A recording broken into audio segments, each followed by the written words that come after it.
कौमी असम्बली इजलास opposition leader Umar Ayub का नुक्ता एतराज़ कहा कि वक्फे सवालात पर बहुत खर्च आता है, हुकूमती बेंचों पर अरकान भी बहुत कम है। खुशी शाह बोले कि अपोजिशन लीडर ने वक्फे सवालात पर रकम खर्च होने का कहा। खुद अपोजिशन लीडर ने वक्फे सवालात नहीं चलने दिया, बोल पड़े।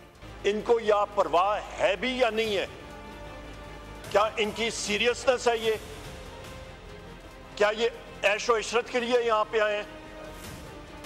यहाँ पे आप ये सब के सब क्वेश्चंस, इनका कौन जवाब देगा? यहाँ पे लीडर ऑफ अपोजिशन ने कहा कि और ये जो छपे जाते हैं खर्चा आता है। मुझे बड़ा अफसोस होता है, कम से कम इस कुर्सी पे बैठ के डबल स्टैंडर्ड्स नहीं होने चाहिए। हम भी मिनिस्टर्स रहे, मुतअद्दिद बार रहे, अल्हम्दुलिल्लाह यहाँ पे हाउस में हाजिर होते थे। यहाँ पे कोई बंदा नहीं है इस वक्त। ये हालात कैसे चल सकते हैं? और आते ही पॉइंट ऑफ ऑर्डर पे खड़ा किया, ये लड़ाई करा के चले गए। ये पैसा किसने जाया किया?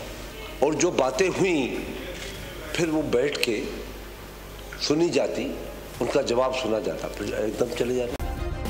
सब्सक्राइब करें और बेल दबाएं ताकि कोई खबर रह न जाए।